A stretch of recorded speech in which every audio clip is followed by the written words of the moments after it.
That's your mother. Being unexpectedly in the area, I thought I'd call in and surprise my old mum and dad. I let myself in the back door and called, "Anyone home?" "I'm up here," came the dulcet tones of my dad from somewhere on the first floor. So up I go and catch Dad drying his hands on the bathroom curtains. Dad looked up sheepishly. "Well, they're closer than the ant, ain't?" he said by way of explanation. I sniffed the air and detected a strong, musty smell. "Phew, what's that smell?" "Oh, that's your mother," said Dad. "I must say I've never noticed her smell that strong before. Where is she?" "Nah, I don't means that's your mother smelling, you silly git," said Dad. "I mean it's her what's responsible for the smell." Dad's down-to-earth endearments come from him being a true cockney. "How do you mean she's responsible?"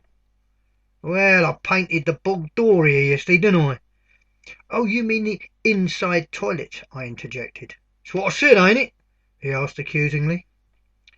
"Well, what has that got to do with paint? I can't smell paint fumes. All I can smell is a stale odour." "Precisely," beamed Dad triumphantly. "So what can I smell?" "Ay." Poor old twit, I thought. He's getting old. Proper mutton Jeff. So I repeated the question louder and slower. "So what is it I can smell?" "God love us," that was one of Dad's favourite expressions. "There's no need to shout. I heard you the first time. It's A you can smell." Seeing my puzzled look, he expanded on A. "It's a bucket of damp A in the bog lovey toilet." "A? Yes! Dry grass. God help us!" Another of Dad's favourite sayings. "Well, what's it doing there?" "Oh, it's your mother's idea. I was all for buying some of that there chemical to drop in the paint to stop the pong, but nah, your mum says do what we used to do during the war. Place a bucket of damp A in the bog thingy, lovey, and the A will absorb the fumes. And it did and all." Yes, I must admit, I can't smell the paint. "Course you can't smell the paint," said Dad with a rueful grin. "You can't smell the paint by the bleeding pong of damp A." "So where is Mum?" "Oh, she's down the bingo with Potty Dottie and Snotty Lotttie." Now, Dottie got her potty handle because she's a little scatterbrained, but she's harmless enough. And Snotty? Well, I suppose Snotty is a bit of a misnomer. She isn't exactly snotty, more sniffy. But then that isn't half as descriptive, is it? Where some people might have an involuntary twitch or nervous cough, Lottie has the habit of constantly sniffing. They hate Snotty down the bingo.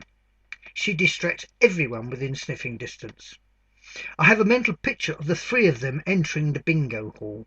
All eyes would turn to the door as they enter, and those on the end of a row would shudder and groan at the thought of Snotty Lottie sitting next to or even near them.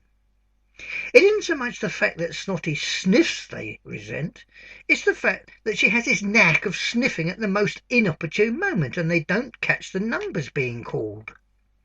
Funny thing is, the big sniff herself never misses a single digit. Some of us wonder just how involuntary Lottie's sniffs really are. "Ah, your mother shan't be long now. Fancy a cup of rosy while you're waiting?"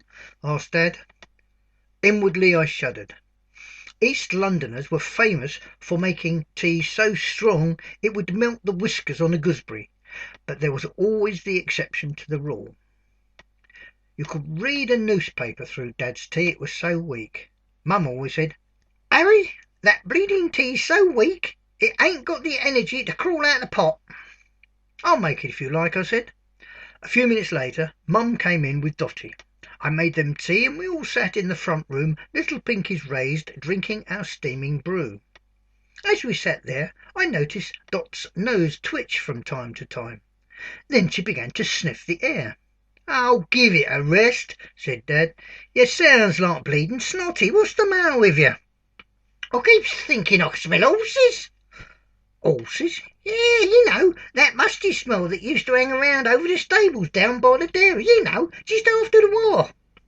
Oh, that's damp hay, said Dad. I'll get rid of that after I've had my tea. Are you going to take the bucket in the garden? I asked. Dad winked. Nah, son, I'll give that toilet door another coat of paint. That'll mask the smell of the damp hay.